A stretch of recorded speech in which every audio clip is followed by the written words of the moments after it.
ಅಪ್ರಾಪ್ತ ಬಾಲಕಿಯರ ಮೇಲೆ ಲೈಂಗಿಕ ದೌರ್ಜನ್ಯ ನಡೆಸಿ ಪರಾರಿಯಾಗಿರುವ ರಾಜು ಹೊಸ್ಮಠನನ್ನು ಇಲ್ಲಿವರೆಗೆ ಪೊಲೀಸರು ಬಂಧಿಸಿಲ್ಲ.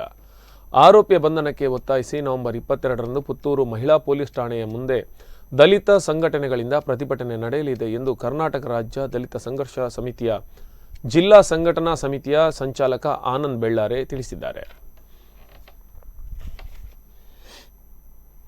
ಅವರು ಶುಕ್ರವಾರ ಪುತ್ತೂರು ಪ್ರೆಸ್ ಕ್ಲಬ್ನಲ್ಲಿ ಮಾಧ್ಯಮಗೋಷ್ಠಿಯಲ್ಲಿ ಮಾತನಾಡಿ, ಆರೋಪಿಯನ್ನು ಬಂಧಿಸುವವರೆಗೆ ನಿರಂತರ ಪ್ರತಿಭಟನೆ ನಡೆಯುತ್ತೆ. ನವೆಂಬರ್ 22ರಂದು ದರ್ಬೆ ವೃತ್ತದಿಂದ ದಲಿತ ಸಂಘರ್ಷ ಸಮಿತಿ, ದಲಿತ ಸೇವಾ ಸಮಿತಿ, ಅಂಬೇಡ್ಕರ್ ರಚನಾ ವೇದಿಕೆ, ಭೀಮ ಆರ್ಮಿ, ಅಂಬೇಡ್ಕರ್ ಆದರ್ಶ ಸೇವಾ ಸಮಿತಿ, ದಲಿತ ಸಂಘರ್ಷ ಸಮಿತಿ, ಅಂಬೇಡ್ಕರ್ ವಾದ ಸಂಘಟನೆಗಳು ಪ್ರತಿಭಟನೆಯಲ್ಲಿ ಪಾಲ್ಗೊಳ್ಳಲಿವೆ ಎಂದರು. ಆರೋಪಿ ರಾಜು ಹೊಸ್ಮಠನು ಪುತ್ತೂರು ನಗರಸಭಾ ವ್ಯಾಪ್ತಿಯ ನಂದಿಲಾ ನಿವಾಸಿಯಾಗಿರುವ ಅಪ್ರಾಪ್ತ ಬಾಲಕಿಯರಿಗೆ ಲೈಂಗಿಕ ದೌರ್ಜನ್ಯ ನೀಡಿದ್ದು, ಈತನ ವಿರುದ್ಧ ನವೆಂಬರ್ 7ರಂದು ಪುತ್ತೂರು ಮಹಿಳಾ ಠಾಣೆಯಲ್ಲಿ ಪ್ರಕರಣ ದಾಖಲಾದರೂ ಈತನನ್ನು ಬಂಧಿಸಿಲ್ಲ.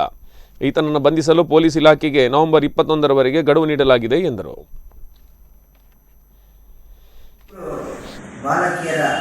ಅಪ್ರಾಪ್ತ ಬಾಲಕಿಯರಿಗೆ ಲೈಂಗಿಕ ಕಿರುಕುಳವನ್ನು ನೀಡಿ ಅದು ಮಹಿಳಾ ಠಾಣೆಯಲ್ಲಿ ಪ್ರಕರಣ ದಾಖಲುಗೊಂಡಾಗ ಆರೋಪಿಯಾಗಿರ್ತಕ್ಕಂಥ ರಾಜು ಹೊಸ್ಮಠ ಎಂಬುವರು ಈಗಾಗಲೇ ಕಾನೂನಿನ ಕುಣಿಕೆಯನ್ನು ತಪ್ಪಿಸಿಕೊಳ್ಳಬೇಕಾಗಿ ಬೇರೆ ಕಡೆ ಪರಾರಿಯಾಗಿದ್ದಾರೆ.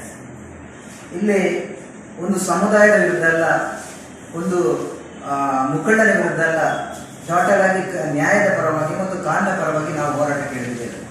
ಇಲ್ಲಿ ಇಬ್ಬರು ಬಾಲಕಿಯರಿಗೆ ಅನ್ಯಾಯ ಆಗಿದೆ. ತನ್ನ ನೋವುಗಳನ್ನು, ದುಗುಡಗಳನ್ನು ಈಗಾಗಲೇ ಹೇಳಿಕೊಂಡಿದ್ದಾರೆ. ಇಲ್ಲಿ ಆರೋಪಿಯನ್ನ ಈ ತನಕ ಬಂಧಿಸದೇ ಇರುವುದರಿಂದ